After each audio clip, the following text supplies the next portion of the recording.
All right, good morning, guys. YouTube people world, whoever, wherever. Welcome back to Half-Assed 719. We got the Beta 500 all cleaned up.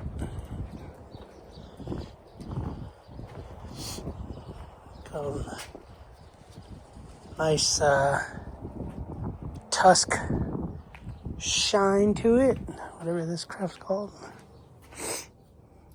First line gloss coat. Sprayed the heck out of it. Clean wheels and everything. I did notice the spokes are a little loose, so I'm gonna go with a spoke torque wrench, torque all these spokes down, and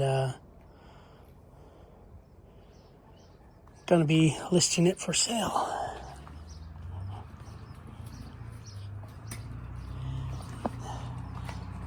So looks like I got a little more cleaning to do in here. Excursion 7.3 power joke. Anyway, yeah, so I'm gonna be listing this thing for sale. Anyway, keep you guys posted on whether it sells or not. All right, so I need chain parts. Apparently, whoever put this chain on the Beta, I just got done torquing all the spokes, about 10 or 15. I'm gonna use this tool and cheap one, 520. I need some O-rings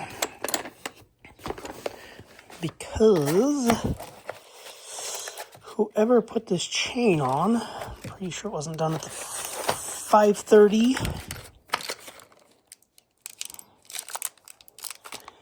But it does not have O-rings on it. So I might steal, maybe I'll steal these O-rings. Yeah, I'm gonna steal these O-rings. Yeah, so whoever did this chain, I was just wheeling the tire in reverse, and as I was tightening the spokes, and I don't know if you hear that or not. Ready? Clunk. Clunk. So, you see, when the master link comes through,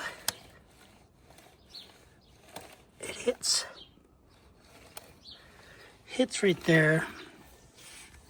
And not sure if you can see, there are no O-rings. You'd have a space here, and you got space on the actual whatever that piece is called.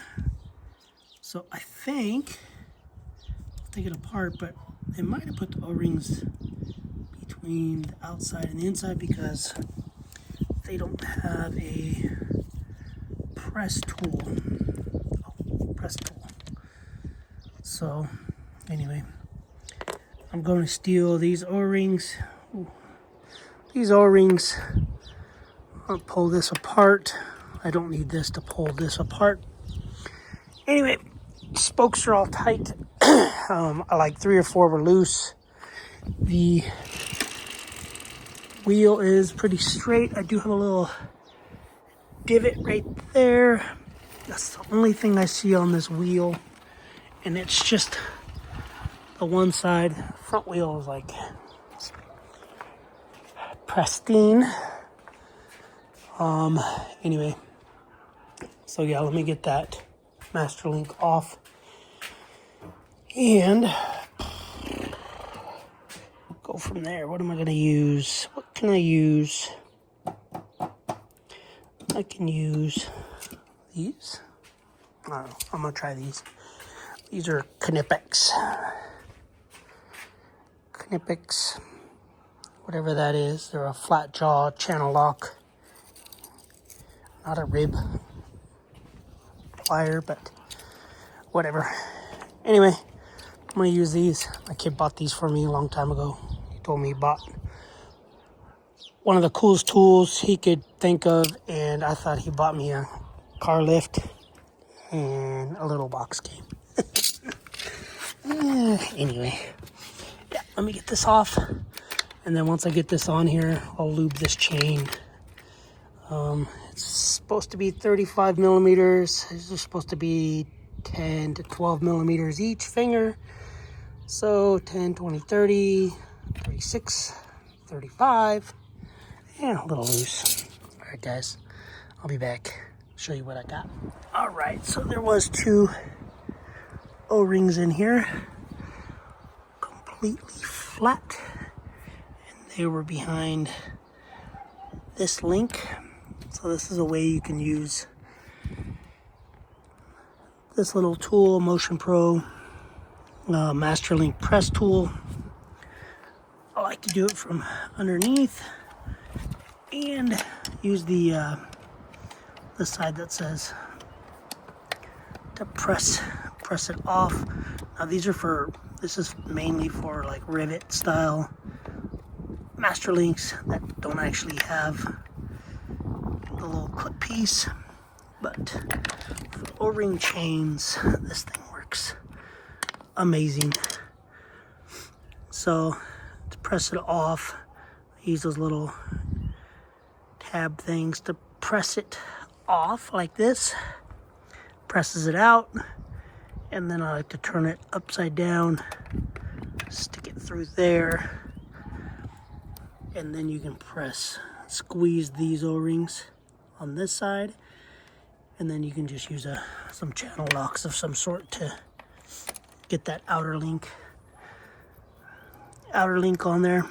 Anyway, so now I got some more O-rings. We have 2 trash O-rings and a trash link. So anyway, yeah, this man, pick something up, drop 3 things. He probably can quit trying to pick up everything.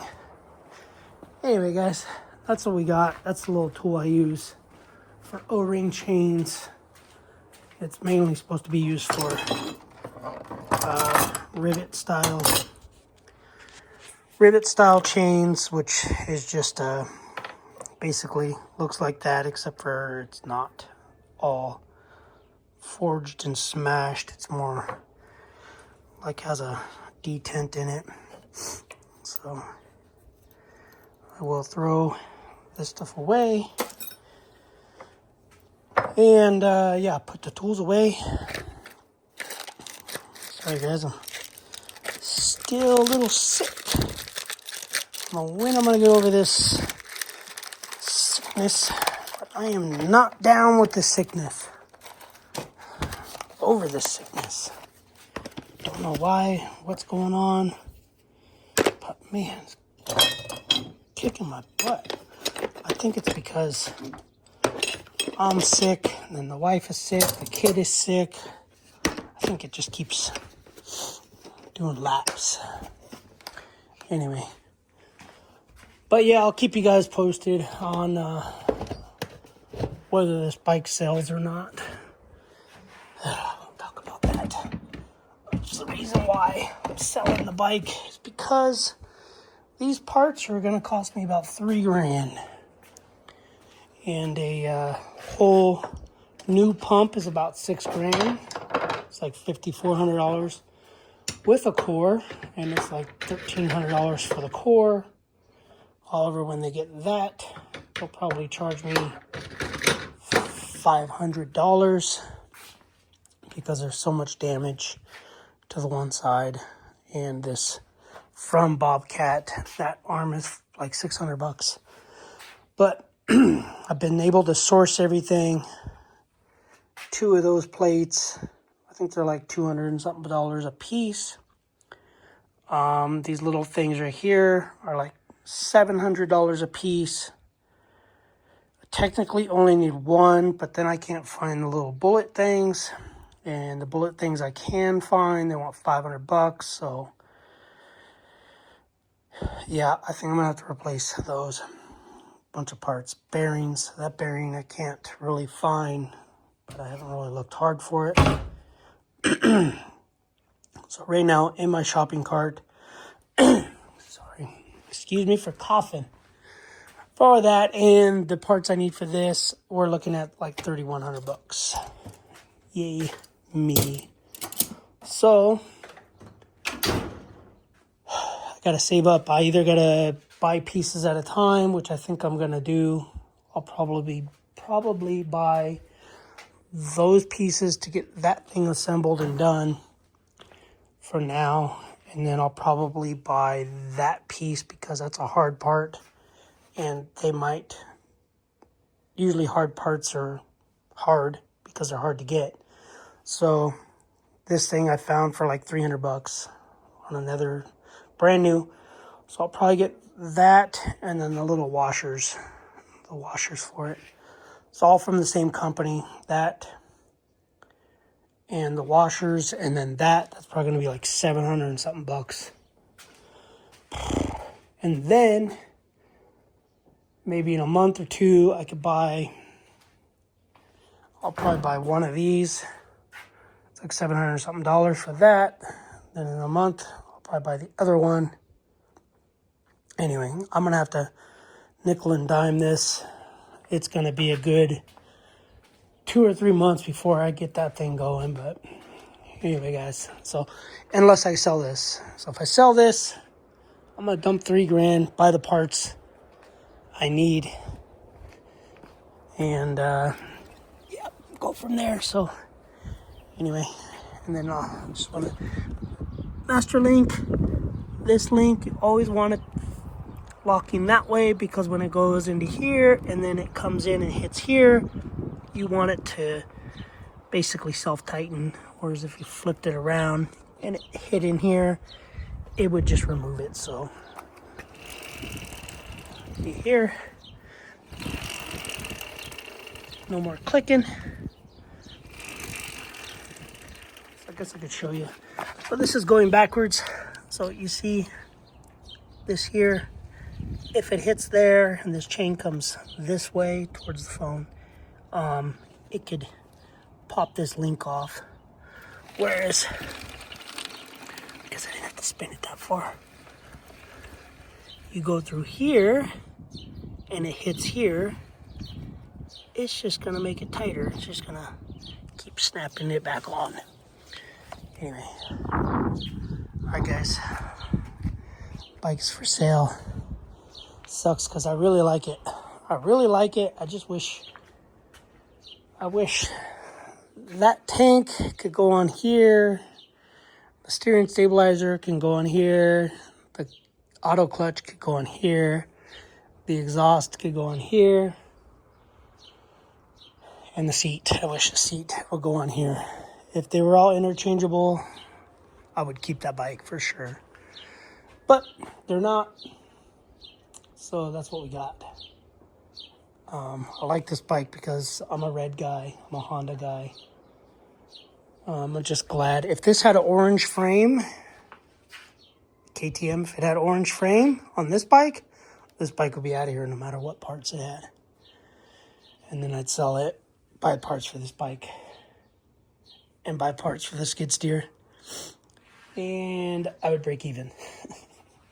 Basically would have given something away for free.